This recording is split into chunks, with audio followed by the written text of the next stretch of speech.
नमस्कार, आप जुड़ चुके हैं जेके बुलेटिन के साथ। मैं हूँ गीता मनास। बात तो मैम आज की जो हमारी मीटिंग थी वो 4 विषयों में थी। मैं वन बाय वन डिस्कस करूँगा।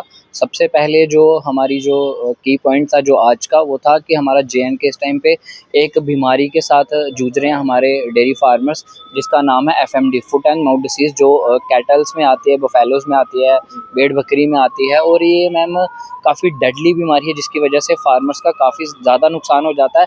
और फार्मर्स की बात तो नुकसान की तो चलो बाद में बात करेंगे, लेकिन अगर हम इंसानियत के नाम पे देखें तो काफ़ी तकलीफ़ में रहते हैं जानवर। उनसे खाया पिया कुछ नहीं जाता, उनके मुंह में छाले हो जाते हैं, वो थूक फेंकते हैं, पाँव में कीड़े पड़ जाते हैं, गल जाते हैं। काफ़ी दिक्कतों का सामना करना पड़ता है कि इनफैक्ट कि हमने जिनको अच्छे से पाला, जिनके हम पूरा देखभाल करते थे, वो हमारे सामने जब कुछ खाते नहीं है तो फार्मर्स का वैसे भी मनोबल टूट जाता है, तो दूध का कोलैप्स हो जाता है। और सबसे बड़ी बात है कि मतलब देखा भी नहीं जाता, उनका इतना दर्द देखा भी नहीं जाता। लेकिन मैं चाहता हूँ कि काफ़ी सारे डिपार्टमेंट हैं इसका वैक्सीन निकालते हैं, क्योंकि ये एक वायरस डिसीज़ है जिसका सिर्फ इम्यूनाइजेशन ही एक इकलौता तरीका है उसको ठीक करने का।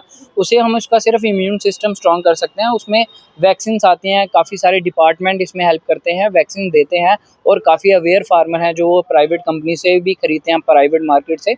लेकिन उसमें भी एक दिक्कत आ जाती है, कई बार फार्मर्स कहते हैं हमने वैक्सीन लगाई थी तभी हमारे बीमारी आ गई, लेकिन वो कहीं न कहीं वैक्सीन में दिक्कत आ जाती है। जैसे अगर हम कहीं से खरीद रहे हैं तो उसको कूलेंट में नहीं लेके गए तो पॉकेट में डाल के लिए, उसमें काफ़ी सारी दिक्कत आ जाती है, क्योंकि वैक्सीन आती है अपने अपने जानवर को ये लगानी है। मैम दूसरा मुद्दा हमारा ये था कि हमारे मिल्क रेट्स काफ़ी टाइम से नहीं बढ़े, आई थिंक 4 से 5 साल हो गए। उसके बाद कोई मिल्क रेट की कोई किसी डिपार्टमेंट ने बात नहीं, कोई हमारी एडमिनिस्ट्रेशन ने बात नहीं की।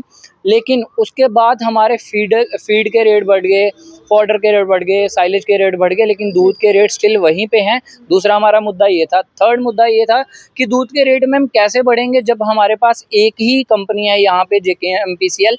देखो मैम ऑब्वियस सी बात है कि अगर हमारे पास और भी काफ़ी प्राइवेट प्लेयर्स होंगे तो मार्केट जब बढ़ जाएगी तो डिमांड बढ़ती है, तो सप्लाई फिर उसी हिसाब से चलेगी ना, तो रेट फिर उसी हिसाब से बढ़ते हैं। अगर हमें एक कंपनी अच्छा रेट नहीं दे रही, हम जंप करेंगे सेकंड वाली पे, तो ऑब्वियस है कि हमें कुछ ना कुछ हाइक तो रेट में मिलेगी।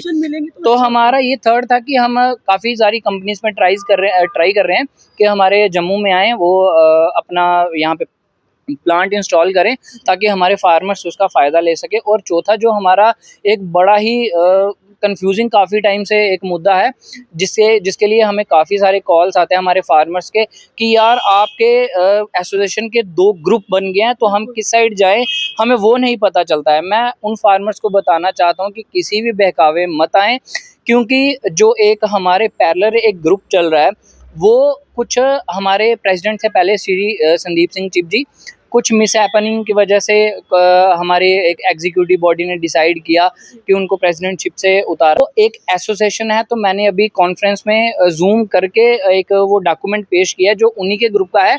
उन्होंने बड़े बड़े अक्षरों में लिखा हुआ है, उसमें ट्रस्ट डीड है। तो मैं अपने फार्मर्स को आपके माध्यम से बताना चाहता हूँ कि वो एक ट्रस्ट ही है, जो एसोसिएशन है वो हमारी रजिस्टर्ड एसोसिएशन है। हम बहुत ही जल्दी वो प्रेस के माध्यम से ही पूरे जम्मू एंड कश्मीर में रजिस्ट्रेशन भी सर्कुलेट करेंगे मैम। कहीं न कहीं जिस तरीके से आपने बात की पशुओं की, तो उनको अगर वैक्सीन लगानी है, वो भी एक प्रॉपर तरीका होना चाहिए उसको लगाने का। सही बोला आपने।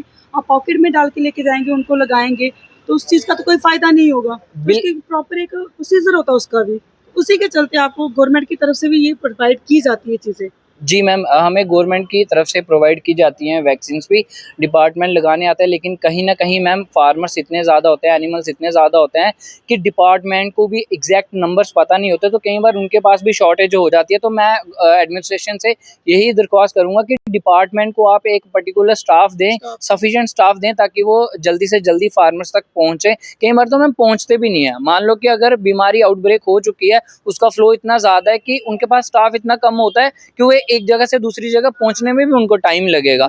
और सबसे कई बार मैम क्या कुछ बात होती है कि अगर डिपार्टमेंट की, अगर जैसे मैं अपने आरएसपुरा की बात करूँ, हमारे एनिमल हस्बेंड्री हमें डिपार्टमेंट पड़ता है आरएसपुरा वाला मेन। अब मान लो कि अगर सतवारी से भी वैक्सीन वहां तक आरएसपुरा तक जा रही है, अगर ट्रांसपोर्टेशन में उसको थोड़ी सी भी दिक्कत आई तो वो वैक्सीन लगाने का वैसे भी कोई फायदा नहीं है मैम। और दूसरा ये उसका मेरा अपना डेयरी में एक्सपीरियंस है, मैं वही बता रहा हूँ कि मुझे लगता है कि काफ़ी सारे हमारे जो गवर्नमेंट स्कीम चल रही थी, जैसे IDDS है, RGM है, तो काफ़ी हमारे फार्मर्स ने पंजाब से एनिमल खरीद के लाए। तो जब ट्रांसपोर्टेशन इतनी दूर से होती है ना, तो उसमें भी कैटल्स का ना इम्यून सिस्टम वीक हो जाता है। तो अगर वहाँ पे वैक्सीन लगी भी होती है तो यहाँ पे आके इफेक्ट पड़ जाता है उसको बीमारियों का।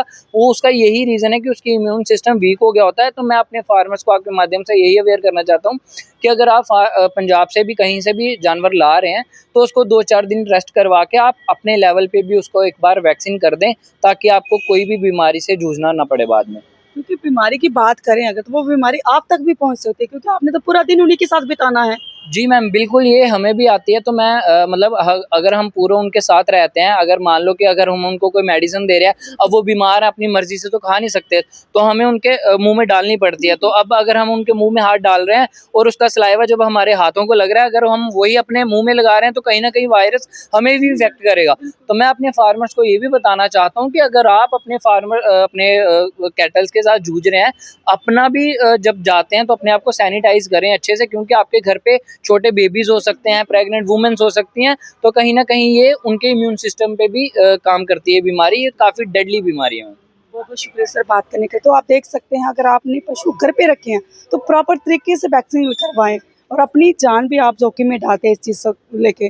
तो यही बात थी, यही कारण था कि हम लोग यही कहते हैं, बार बार हमारा वीडियो लाने का मकसद यही होता है कि आप लोग तक अवेयरनेस पहुंचाई जाए। हम यही गवर्नमेंट से यही आग्रह करते हैं कि प्लीज़ आप एक अवेयरनेस का जो कैंप है वो वहाँ पे लगवाएं, और इन लोगों की जितनी हो सकती है उतनी सहायता करें। इस वीडियो को जो कोई देख रहा है वो ज़्यादा से ज़्यादा शेयर करें, अपनी राय जो है वो कमेंट बॉक्स में ज़रूर रखें। जय हिंद।